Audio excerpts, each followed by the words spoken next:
Bonjour à toutes et à tous. Bienvenue dans cette nouvelle édition de l'actu du Lot des Voix Larzac, votre rendez-vous d'information locale sur la web TV Lola. Nous sommes ravis de vous retrouver ce lundi 9 février 2026. Pour ne rien manquer de nos prochaines éditions, pensez à vous abonner à la chaîne Lola et activer les notifications. Ensemble, restons connectés à l'âme du Lot des Voix et du Larzac. Aujourd'hui nous vous proposons un reportage sur le géoparc Terre d'Hérault. Pour ce reportage réalisé le 14 octobre 2025, Nathalie est allée à la rencontre de Loïc Ducarme, géologue. Nous les retrouvons tous les deux au cirque de Mourez. À toi Nathalie.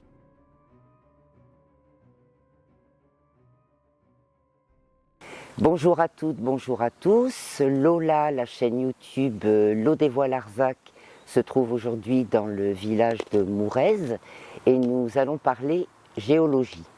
Alors qui de mieux qu'un géologue pour nous renseigner sur ce sujet? Loïc Ducarme, bonjour. Bonjour. Donc tu es géologue, technicien et Oui. partie prenante bien sûr dans le projet de labellisation des terres d'Hérault. Tout à fait. Est-ce que tu peux nous présenter en quelques mots ce qu'on appelle les terres d'Hérault? Alors les terres d'Hérault ou le géoparc Terre d'Hérault, c'est effectivement une dynamique territoriale qui est portée par le département, qui a pour objectif de pouvoir préserver et valoriser le patrimoine géologique du territoire. Mais quand on parle géologie, on parle aussi des autres types de patrimoine, du patrimoine naturel, culturel et immatériel.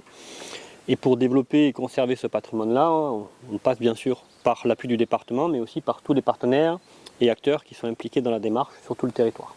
Alors qu'est-ce qui rend ce territoire géologiquement, je pense qu'on peut le dire, unique en France? Alors c'est effectivement géologiquement unique en France, même au monde je dirais, vu qu'on a 11 sites de valeur internationale qui sont sur le territoire. On a 540 millions d'années d'histoire géologique en continu, c'est-à-dire qu'on recoupe toutes les périodes géologiques depuis le Cambrien jusqu'à l'actuel, où on a des exemples des processus géologiques qui ont marqué le territoire et dont certains sites ont une valeur internationale d'un point de vue scientifique, donc qui sont reconnus par la communauté scientifique comme étant des exemples uniques en France et à travers le monde des processus ou d'une compréhension en tout cas d'une partie de l'histoire de la Terre. Très bien. Donc on est au cœur du projet du géoparc UNESCO. Qu'est-ce qu'un géoparc mondial classé UNESCO? Alors le géoparc mondial classé UNESCO, c'est d'abord un territoire unifié, c'est aussi une géographie sur laquelle on va retrouver des sites de valeur internationale, donc des sites géologiques de valeur internationale, mais également d'autres types de sites qu'on appelle des géosites qui ont des valeurs patrimoniales larges, que ce soit éducatives, culturelles ou d'identité du territoire, ou également paysagères.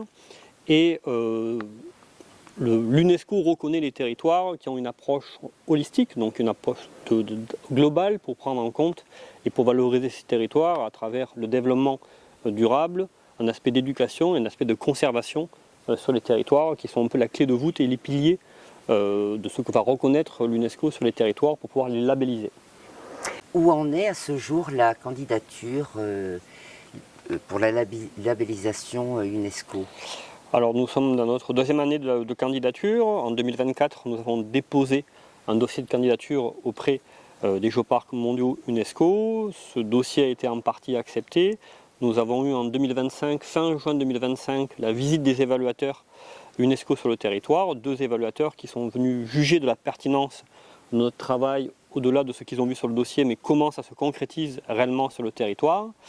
Et là, nous avons plutôt des retours qui sont assez positifs sur cette étape-là. Et maintenant, nous attendons la partie, on va dire, de traitement administratif de la part de l'UNESCO, qui devrait nous faire des retours au courant 2026, donc mars-avril 2026. Très bien. Alors, je pense que tu développeras peut-être un petit peu plus tard en détail, mais est-ce que tu peux nous dire ce que représenterait pour le territoire, sur le plan scientifique ainsi que touristique et local, ce label?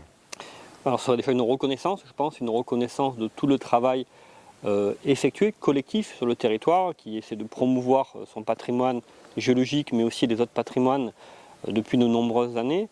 Ce serait sur le plan scientifique aussi une fierté d'avoir un territoire qui est reconnu comme ayant une valeur internationale d'un point de vue géologique et d'un point de vue paysager. Ce sont des supports pour l'éducation et pour penser bien sûr à la suite, au futur on va dire, tous ces patrimoines, donc c'est là où c'est important.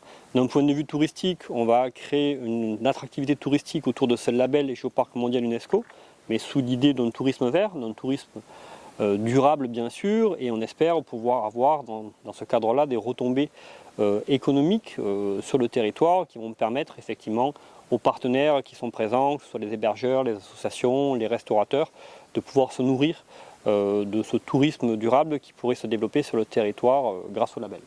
Très bien. Il y a moult sites emblématiques dans Pays Cœur d'Euro, notamment la Lieude, le Grésac, et plus récemment on a découvert également un crocodile qui est exposé au musée de l'Odève. Alors revenons d'abord au site de la Lieude. Ce site est célèbre pour ses empreintes fossiles. Est-ce que tu peux nous expliquer ce que l'on y trouve? Alors, sachant que tu es géologue et non paléontologue, mais c'est un site qu'on ne peut pas... Oui, on ne peut pas passer à côté. Alors c'est d'abord un site de valeur internationale pour ses aspects effectivement de paléontologie. La dalle est située sur ce qu'on appelle les rufs localement, donc qui sont les terres rouges du Permien, qui ont pas loin de 270 millions d'années. Et sur cette dalle-là, on trouve plus de 1000 traces d'empreintes de créatures qui ont vécu durant cette période-là, que ce soit des reptiles ou que ce soit des thérapsidés, qui sont deux espèces qui sont un peu des gros mots on va dire, mais qui sont des espèces qui vivaient à cette période-là. Et parmi effectivement ces 1000 traces qui sont organisées en 18 pistes, nous avons 4 pistes qui ont permis de découvrir des nouvelles espèces, ce qu'on appelle des ichno-espèces, donc c'est des espèces qui ont permis d'être découvertes à partir des traces de pas qui sont présentes sur la dalle elle-même. Donc elle a une valeur internationale parce qu'elle a permis effectivement de découvrir ces éléments-là, ces nouvelles espèces à partir des traces de pas. Et au-delà de ça, le site en soi a aussi une valeur géologique qui permet de comprendre l'évolution climatique des temps passés et des cycles effectivement qui sont passés durant le Permien. Voilà, ça rentrait dans tous les détails. Disons c'est un élément géologique aussi qui est important dans la compréhension des processus au sens large. Donc la Lieude est un site de valeur internationale, mais également le Salagou, ou en tout cas le bassin du Salagou, au sens large géologique, est aussi de valeur internationale. Et quels sont les autres sites emblématiques dont tu pourrais nous parler? Alors on en a plusieurs sur le territoire, même pas mal. Je dirais l'un qui est approximatif. Déjà on est sur le site de Mourez, donc qui est un site emblématique pour son aspect paysager, mais aussi pour sa biodiversité qui est présente. Pas très loin nous avons le pic de Vissou, qui est aussi un site de valeur internationale pour sa géologie complexe, mais qui est aussi un très beau belvédère pour avoir une vue d'ensemble du géoparc. Nous avons bien sûr la dalle de la Lieude, le lac du Salagou qui est à proximité, qui est un coin magnifique à découvrir. Nous avons Belvédère qui est aménagé, qui est le belvédère de Carlincas-Célevas, qui permet d'avoir une très belle vue sur la montagne noire, enfin en tout cas sur le massif du Caroux et de l'Espinouse, sur lequel on a une géologie qui est absolument fantastique. Donc pour ceux qui ont envie de découvrir, je les invite à s'immerger dans ces lieux-là qui sont assez incroyables. Et ensuite sur l'Écosse, nous avons le cirque de Navacelle, qui est absolument splendide, ou alors les gorges de l'Hérault, qui sont aussi des lieux assez incroyables dans le coin. Mon petit préféré au niveau d'Écosse, je dirais que c'est le cirque du bout du monde, où on a vraiment en fait un coin assez fantastique d'un point de vue géologique, mais aussi d'un point de vue paysager. Et encore une fois, ensuite, j'invite vraiment à découvrir l'ouest du territoire, sur la partie Lunas, et dans ces coins-là, nous avons des géorandonnées qui nous permettent de découvrir effectivement le territoire qui sont fantastiques. Ou alors, pour ceux qui ont envie de découvrir le patrimoine minier de la région, je vous invite à aller jusqu'à Graisse-Sac, où il y a des sentiers de découverte qui sont assez fantastiques également. Voilà. Je dirais que c'est un peu tout, sinon je peux continuer un listing assez long on va dire, mais on a une carte géotouristique, j'en fais un peu de promo sur le site du Géoparc, mais que vous découvrirez également au niveau des offices de tourisme, qui regroupe les 58 géosites que nous avons sur le Géoparc, que ce soit des sites géologiques ou des géosites culturels, ou plutôt autour de la biodiversité ou des belvédères, qui permettent d'avoir une vision effectivement, de ce qu'on peut découvrir sur le territoire, en expliquant leur contexte aussi géologique ou culturel en fonction. À découvrir dans les offices du tourisme. Dans les offices de tourisme, très tout bien. à fait. Un petit mot sur le Grésac que tous les Lodévois connaissent bien. Oui, alors c'est un sentier magnifique qui lie vraiment les notions de géoparc là. On va venir valoriser le patrimoine culturel qui est présent sur place, mais aussi le patrimoine géologique et paléontologique. Sur le Grésac, on a trouvé effectivement des empreintes de dinosaures qui ont environ 140-150 millions d'années, qui sont effectivement des espèces locales, en tout cas qui vivaient sur le territoire à cette période-là. Et donc ça a une valeur effectivement très importante d'un point de vue scientifique, parce que ça permet aux citoyens de faire comprendre que la géologie est un socle sur lequel effectivement on va enregistrer tous les processus géologiques au fil des temps. On va enregistrer aussi la vie du passé, et sur laquelle est venu s'implanter l'humain avec ses aspects culturels qui sont mis en place, enfin qui sont mis en avant le long du sentier de Gresse-au-Sac. Donc c'est absolument un magnifique site pour découvrir ce lien entre géologie et l'homme, quoi. Bon, on ne peut pas échapper non plus à ce qui a fait la une de nos journaux locaux récemment, la découverte d'un fossile de crocodile exposé au musée de l'Odève. Comment a-t-il été découvert? Qu'est-ce qu'il nous apprend sur le passé de la région? Alors, il a été découvert effectivement sur un terrain privé qui se situe sur les cosses du Larzac. C'est un crocodile du Toarcien, qui est un âge effectivement qui appartient à la période du Jurassique. Et ce crocodile-là est un exemple assez unique qui n'était pas retrouvé autant au sud de l'Europe. Donc on pensait qu'il vivait plutôt dans la partie nord de l'Europe à cette période-là, et en fait on l'a retrouvé sur notre territoire. Donc déjà c'est une découverte de compréhension de son habitat de vie, mais également c'est une pièce unique à pouvoir valoriser, qui met en avant le travail des paléontologues locaux, le travail du musée de l'Odève, et également l'engagement du géoparc sur cet aspect de conservation et de découverte scientifique qu'on peut avoir encore sur le territoire, pour permettre de faire découvrir au public, on va dire, les richesses du passé. Très bien. On a parlé donc de faire découvrir tous ces sites remarquables. Comment concilier, ça aussi c'est un sujet d'actualité, comment concilier la préservation des sites et l'accueil du public? Alors c'est toujours une question qui est un peu un équilibre effectivement entre conservation et valorisation de ces sites-là. D'un point de vue géoparc, ce que nous essayons de faire, c'est plutôt préserver les sites à proprement dit, avec différents outils, que ce soit des outils on va dire réglementaires, comme sur la dalle de la Lieud, où nous avons un arrêté de géotope, qui est un arrêté préfectoral qui permet de la protéger au sens strict. Après nous avons des protections aussi techniques sur les lieux également qui sont sensibles. C'est le cas de la dalle de la Lieud, où nous avons un grillage et un bâti qui empêche le public d'y accéder directement. Ce ne sont que des visites privées qui peuvent être faites. Nous avons effectivement la signalétique qui est présente sur les sites, où on va venir sensibiliser le public à faire attention à ne pas ramasser des fossiles, ne pas ramasser des minéraux.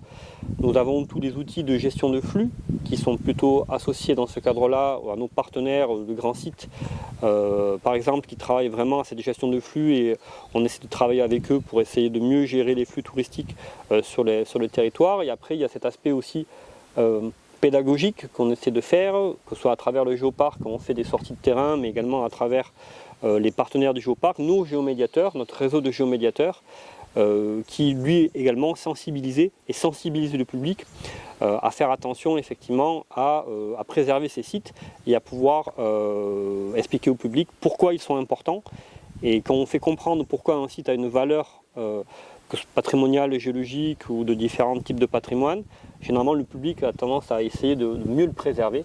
Donc c'est des outils que nous mettons en place là-dessus de manière directe et indirecte pour essayer d'éviter qu'il y ait trop de flux touristiques sur ces sites-là, et surtout s'il y a du flux, que ce flux soit effectivement guidé. C'est pour ça que nous aménageons aussi des géosites sur lesquels nous avons des belvédères, nous avons des chemins effectivement privilégiés pour accéder à certains sites, pour éviter de déranger la faune, flore, et également dégrader les affleurements géologiques.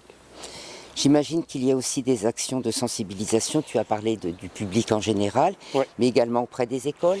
Alors oui, effectivement, on travaille, alors il y a différents aspects. Déjà, on travaille nous avec pas mal d'associations locales, on travaille avec notre réseau de géomédiateurs, mais également avec le rectorat de Montpellier, mais également avec l'université de Montpellier. Différents types d'actions. On a créé un catalogue scolaire qui permet de recenser l'ensemble des actions auprès du jeune public qui sont mises en place sur le territoire à travers nos partenaires sur l'aspect du patrimoine géologique. Donc ça, c'est déjà un premier point. On a l'an dernier mis en place un concours éducatif en partenariat avec le rectorat pour les écoles primaires sur la thématique de la géologie et pour les collèges sur la thématique de la ressource en eau.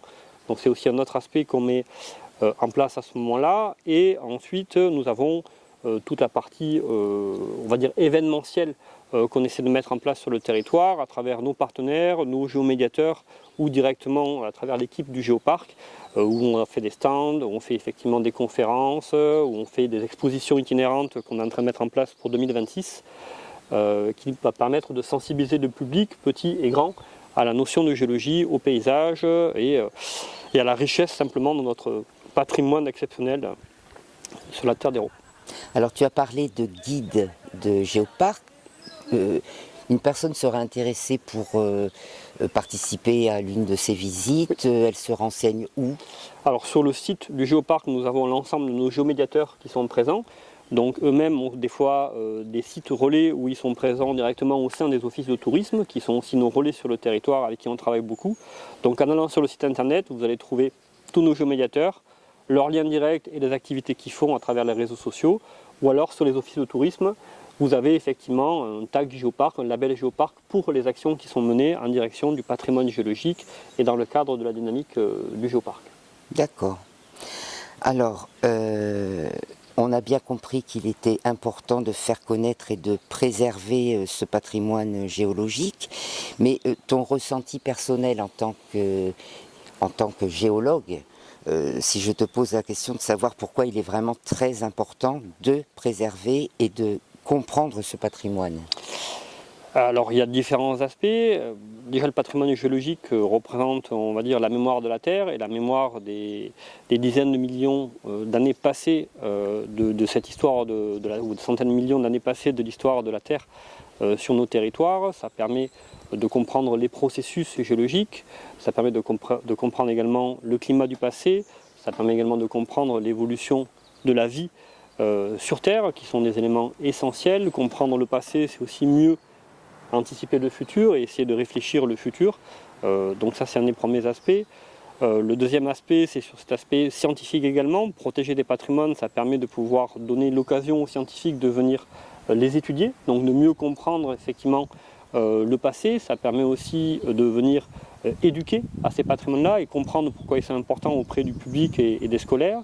Donc c'est le deuxième aspect qui est très important. On va dire le troisième aspect, ça sera à venir, quand on parle de patrimoine géologique, on parle aussi d'enjeux, et l'un des objectifs du Géoparc, c'est de travailler effectivement aux enjeux de notre société. Donc c'est une manière de venir sensibiliser le public aux changements climatiques, aux changements environnementaux, et donc de mieux réfléchir ensemble l'avenir sur cet aspect-là.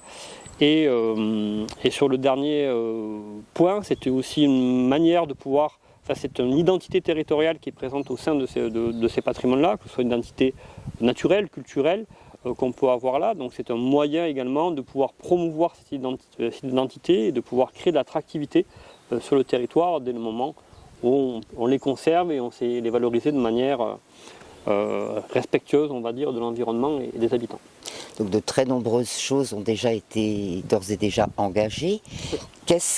Quel est le petit plus, ou peut-être le gros plus, je ne sais pas, si le label est obtenu?